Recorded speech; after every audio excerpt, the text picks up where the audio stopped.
The land of the free, liberty and justice for all. These phrases are honored, respected, and pledged almost every day. But how can we be the land of the free if 25% of all the prisoners in the world are in the U.S.? A country that declared all men are equal is the same country that birthed a justice system that tolerates injustice.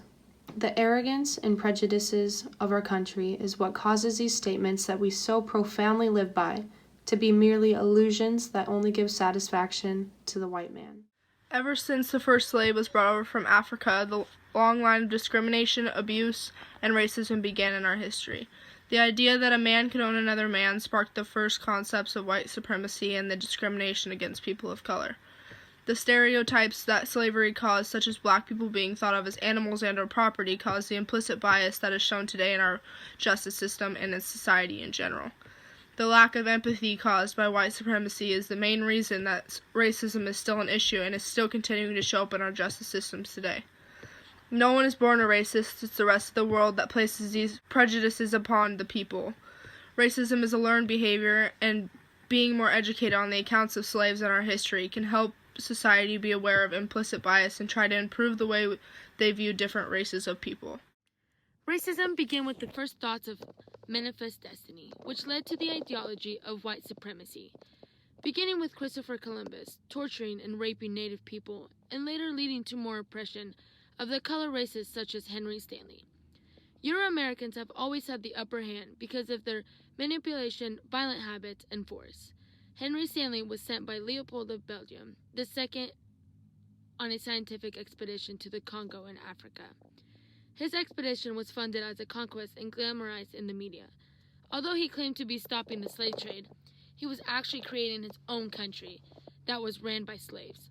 George Washington William, an African-American journalist, states that he saw a hellhole with torture and injustice in action when he visited the Congo. Although Leopold claimed he was stopping the slave trade, William says that this was a slave trade happening and the Congo state is guilty of crime against humanity. Slaves tapped trees for rubber and had to put it on their bare bodies to be peeled off afterwards in a very painful manner. If they did not bring back a good amount of rubber, they were beaten, whipped, and their hands were sometimes cut off. As the statistics are being read, it is difficult to feel and understand the emotions and frustration that the slaves experienced on a daily basis. This is why it is so important to read primary sources and make sure to focus on the oppressed race in schools so that the legacy of slavery can be carried on instead of just acknowledged and moved on from. Primary sources are so important to read as kids start to mature in schools so that they can gain an understanding on why discrimination is still an issue and hopefully enable them to advocate for people of color. A very impactful primary source which relates to the justice system of the 1800s and today is David Walker's appeal spoken in 1830. Walker was the son of a slave and an activist for equality. He called out Americans for not abiding by their Declaration of Independence.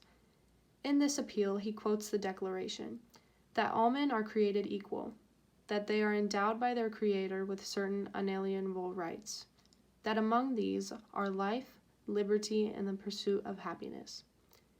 This statement has the ability to be very progressive. However, in the justice system, people are not treated equally as they should be. Walker aggressively asks Americans, "Do you understand your own language?" The frustration and anger that he expresses in his words help the reader develop more empathy and understanding of his feelings about slavery. This primary source, and many others like it, are a great example of what to show to students in America. They don't glorify Euro-Americans, which is commonly what is done in textbooks, and is why arrogance of discrimination leads to our implicit biases and is what carries through to the foundation of the justice system in America. Implicit bias is also built up of what we see in the media. Even after the Emancipation Proclamation was passed and the slaves were released, racist films such as The Birth of a Nation was created to associate black people with rapists, cannibals, and savages. A white man would paint his face black and attempt to rape white girls and act as an animal would so that white people would fear black people. This method of American government discriminating black people shows up again with the war on drugs. This government would use tactics like dog whistles. An example of this is associating black people with drugs and cocaine and crime so that a policeman and the justice system could disrupt their community. During a time in history when a white man was found with cocaine or drugs, he was given a slap on the wrist most of the time. However, when a black man was found with drugs, he was sent to prison for a long time. The clinches of black people being criminals led to unfair patterns of arrests and wrongful convictions in the United States. One example of this is the Central Park Five, which was a rape and a stabbing incited in Central Park. And 5 young men of color were wrongfully convicted of the crime. Donald Trump called these men the Wolf Pack and bought a whole-page ad in the New York newspaper saying that he wanted a death penalty on them. They spent 10 years in prison before the actual rapist admitted his crime. This occasion is a prime example of slavery leading to racism in our justice system, because just as black people were considered savages and animals in the 1800s, still by Americans such as Donald Trump, they are called animal names such as the Wolf Pack. Black men in prison has become America's new slavery. Not only do policemen and the public have a prejudice against people in specific races, groups, or religions, but those discriminated against also have harsher punishment once they get to prison.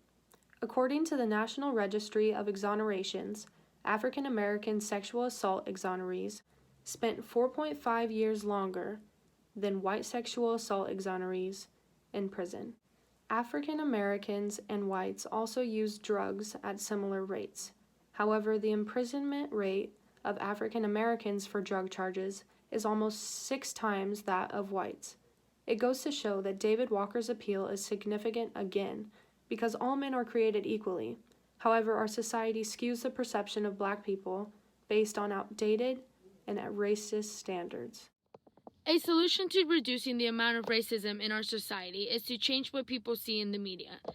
If there are more shows that empower the African American race, then viewers would start to understand that the connotations that black people have with negative objects are false. The solution would take a lot of force to put in place, because the media is a huge object in our world. But educating our school systems at a young age will inspire young people to start to change what the media presents to the public. It all starts when people are young.